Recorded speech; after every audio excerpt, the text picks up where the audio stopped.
Indonesia, bangsa dan negara, rumah ideologi Pancasila. Bismillahirrahmanirrahim. Pemirsa tercinta yang dirahmati Allah, Tuhan yang Maha Esa, bersua kembali di kanal Hikmatologi, monolog sederhana mengajak diri kita masing-masing berpikir kian melembut, cerdas, dewasakan hati nurani berdasar kitab suci agama kepercayaan yang kita yakini. Tentu saja menjunjung nilai luhur, menerapkan nilai bermakna Pancasila niscaya dalam kehidupan sehari-hari. Pemirsa, hiruk pikuk menyambut datangnya pemilihan umum tahun 2024 menurut agenda politik bangsa Indonesia, dan semoga selamat berjalan dengan jujur, adil, bijaksana. Tentu harapan kita semua. Siapapun yang dicalonkan sebagai calon bakal presiden Republik Indonesia, kita berprasangka baik bahwa mereka adalah bagian dari takdir Allah dan semoga tentu saja lebih baik dari hari-hari sebelumnya. Kita pun harus mengakui bahwa sejak Presiden Soekarno sampai dengan Joko Widodo, semua memiliki peran yang adil, yang bijaksana, yang baik. Tentu saja upaya sekuat apapun tim dari kabinet presiden pertama sampai dengan sekarang pasti ada kelemahannya. Kelemahan tidak untuk dinista, tetapi sebagai catatan sejarah peradaban bangsa Indonesia bahwa kita membangun bukan berhenti hari ini. Kita membangun bangsa negara ini berkelanjutan. Oleh sebab itu, mengapa masih ada kecemburuan sosial politik, lebih tepatnya kecemburuan sosial politik, ketika informasi begitu sangat mudah didapat, sekat daerah satu, kepulauan satu dengan yang lainnya dalam dunia maya tidak ada. Bahkan kita terhubung ke seluruh pelosok penjuru dunia tanpa kecuali. Sehingga politik identitas yang niscaya kita junjung tinggi, yakni adalah identitas sebagai bangsa Indonesia, yang di dalam pasal 29 ayat 1 negara berdasarkan atas ketuhanan yang Maha Esa. Maka siapapun, derajat apapun yang disandangnya, gelar akademik apapun yang disandangnya, ketika mencoba mempolarisasi, lebih tepatnya mempolarisme, mendikotomisme, jadi membelah. Ada yang agamis atau religius dan nasionalis. sungguh sangat tidak bijaksana. Membelah antara warga di bumi yang asli dengan yang keturunan dari negara bangsa manapun. Sungguh sangat tidak bijaksana. Karena itu setidaknya dalam politik peradaban Indonesia yang data referensi atau data pustakanya kami tulis di syair atau sabdana yang ke-17.049 bagian 1. Diilhami dengan setidaknya 3 peristiwa sejarah yang tidak boleh dilupakan oleh anak bangsa. Yang pertama adalah sejarah ditetapkannya hingga sidang Badan Penyelidik Usaha Persiapan Kemerdekaan atau BPUPK Dukuritsu Tumbi Cusakai yang dibentuk 1 Maret 1945 dilantik di gedung Cho Sang Ngiin atau sekarang menjadi Gedung Pancasila, bersidang sejak 29 Mei sampai dengan 1 Juni 1945. Kita coba baca kembali, jangan direnungkan, tapi diambil hikmahnya, dan kita meyakini berhikmat kepada Tuhan yang Maha Esa sesuai agama dan kepercayaan kita masing-masing. Apa yang bisa kita baca dengan ilmu sejarah? Badan Penyelidik Usaha Persiapan Kemerdekaan atau BPUPK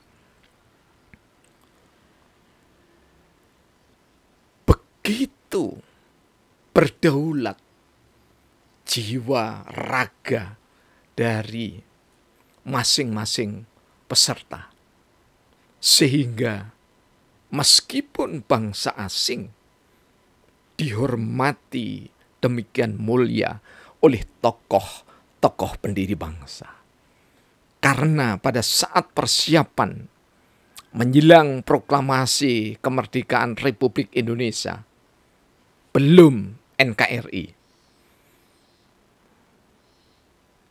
masih ada dalam cengkraman penjajah Jepang.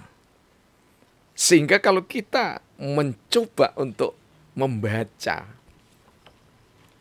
ini adalah bahan tayang materi sosialisasi 4 pilar MPR RI yang berisi 4 hal, terbit insya Allah yang paling baru tahun 2015. Tetapi sama ketika kita mencoba melihat referensi di belakang kami, naskah persiapan Undang-Undang Dasar 1945, bahwa susunan pengurus BPUPK ketuanya adalah Dr. Kanjeng Raden Tumenggung Rajiman Weddiodiningrat. Wakil Ketua 1 Ichi Bangase Yoshio, bangsa Jepang.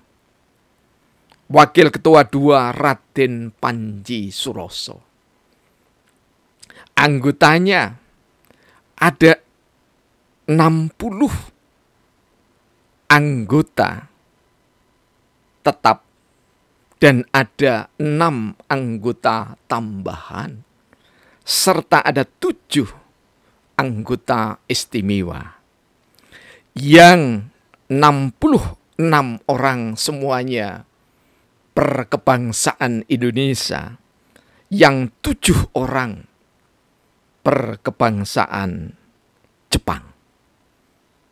Apa yang ingin kita kenang kembali sejarah peradaban politik bangsa Indonesia ini, yakni adalah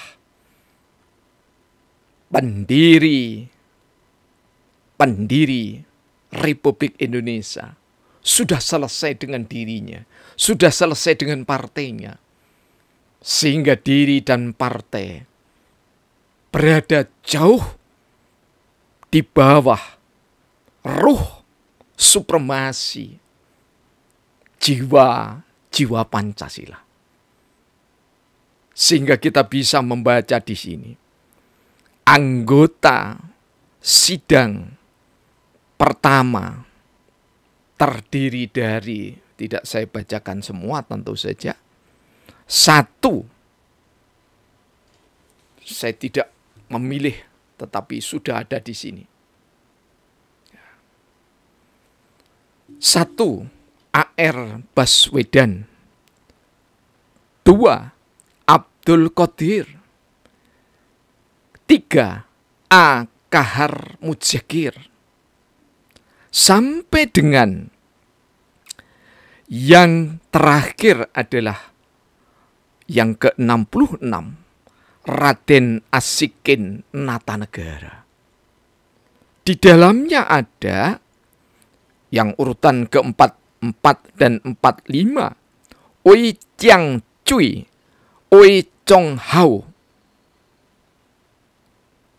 Dan 7 yang terakhir, semua berkebangsaan Jepang, Tokonomi Tokushi. Betapa luas, adil, bijak, lemah lembut para founding fathers kita, pendiri Republik Indonesia. Sehingga siapapun yang mengakui berbangsa satu, bertanah air satu Indonesia, maka dialah bangsa Indonesia. Tidak dicabik-cabik oleh kepentingan koalisi partai politik. Partai politik ditanggalkan baju kebesarannya, memakai baju kebesaran Bhinneka Tunggal Ika, meskipun saat itu pakaian seadanya yang dipakai oleh anggota BPUPK. Seadanya dalam pengertian tidak bernuansa budaya nasional, tidak bernuansa Eropa, tetapi bercampur masing-masing di antaranya.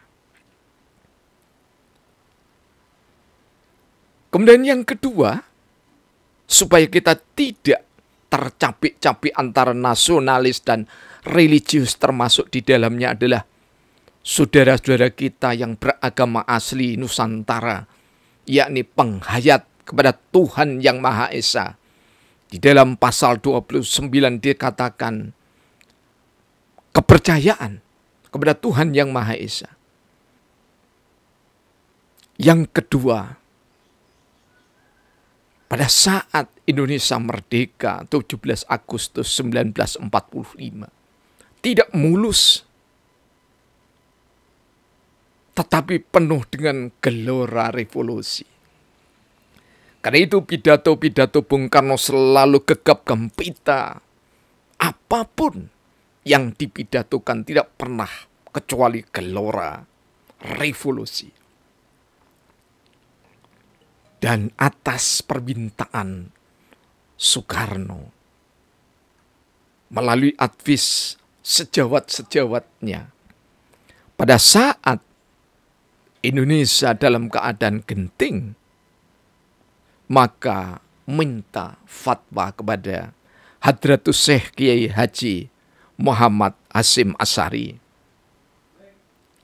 Tanggal 22 Oktober 1945.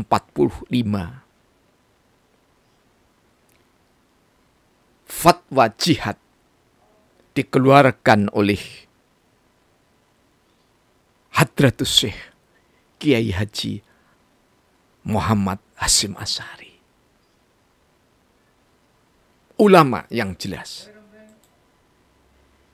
ulama Islam.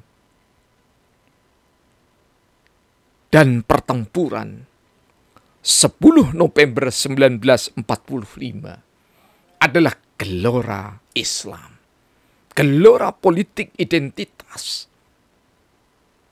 Dan gelora politik identitas itu ada sejak zaman Tuanku Imam Bonjol, Pangeran Diponegoro, dan yang lainnya.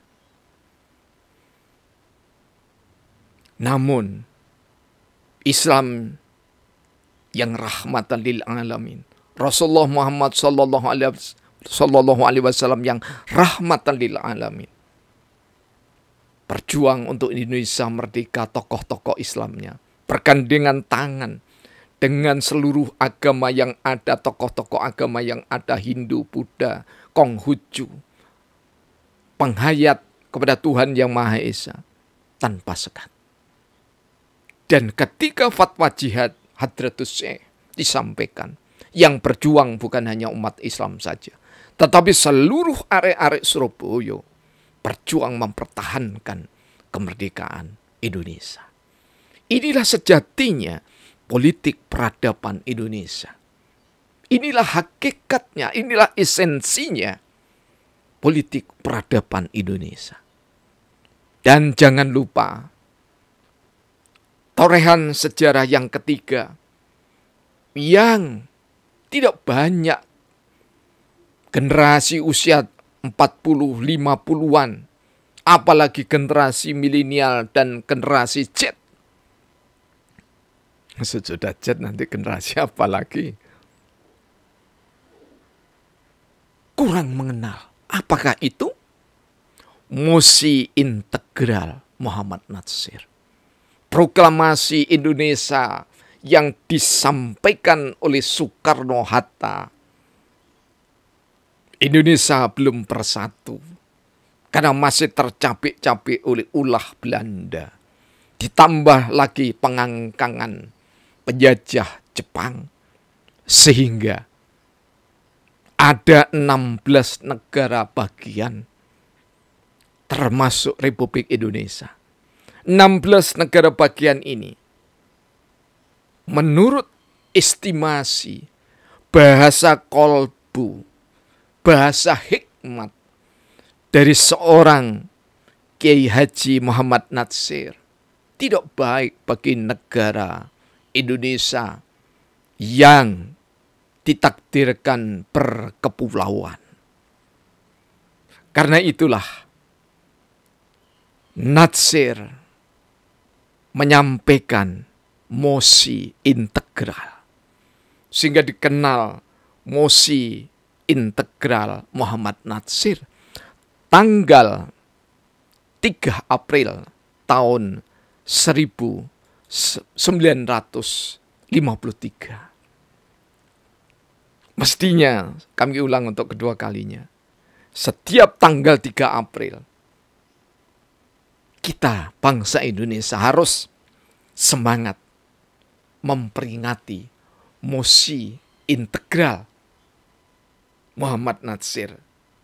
Negara Republik Indonesia menjadi negara kesatuan Republik Indonesia.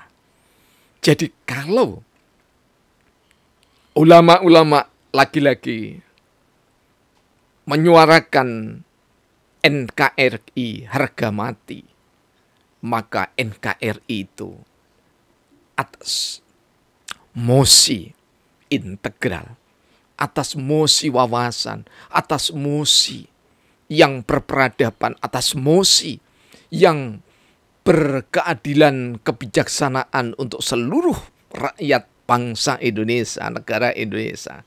Yang ini adalah mosi integral Muhammad Natsir. 3 April 1950. Pemirsa yang dirahmati oleh Allah, semoga kalau kita niscaya ada reformasi jilid 2, maka reformasi itu tidak lagi berdarah-darah. Reformasi itu tidak saling membenci. Reformasi itu tidak saling mendengki. Reformasi itu tidak saling sikut sana, sikut sini. Reformasi itu tidak lagi menista sesama anak bangsa. Reformasi itu tidak, sekali lagi tidak, dan tidak mencari asal-usul manusia dari bangsa mana. Tetapi siapapun yang berperan dan berkesadaran, berkedaulatan diri didasarkan pada dasar negara ideologi bangsa Pancasila, maka itulah sejatinya bangsa Indonesia. Bukan yang sekedar mengatakan, aku Pancasila, aku cinta Indonesia, aku cinta Bhinneka Tunggal Ika. Tapi kita tunjukkan rasa cinta itu terwujud nyata, sehingga kita menebarkan pesona cinta dalam keseharian hidup sebagai warga negara Indonesia. Bukan aroma buruk saling tebar nista. Siapapun yang dicalonkan menjadi presiden, wakil presiden, harapan kami ada tim yang solid menjadi bakal calon menteri, menteri koordinator yang ikut menyambut pemilihan umum 2024, supaya tidak lagi kita, rakyat ini, terombang-ambing dengan isu-isu politik. Siapa wakilnya, siapa menterinya, dan seterusnya.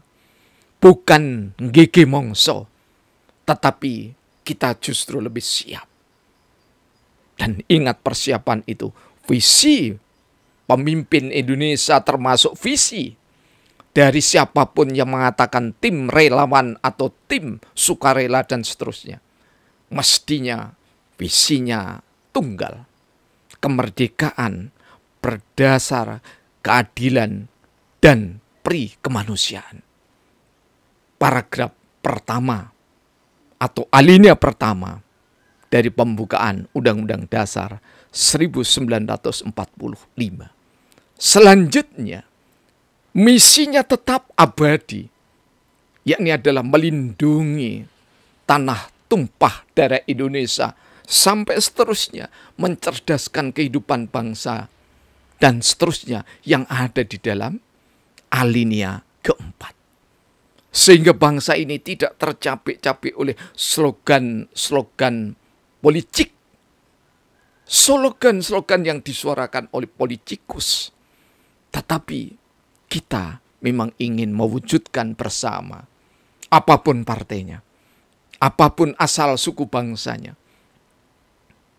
mewujudkan Indonesia yang damai, saling selamat di antara masing-masing agama kepercayaan yang dianut umat, dan saling menghargai karena kita tersadar makhluk ciptaan ilahi, dan saling memberikan manfaat karena kita memang berusaha kepada Tuhan yang Maha Esa. Kita taat. Kita akhiri dengan data referensial politik peradaban Indonesia bagian 1 yang ke-17.049. Politik didasarkan hikmah Allah dalam proses ideologi.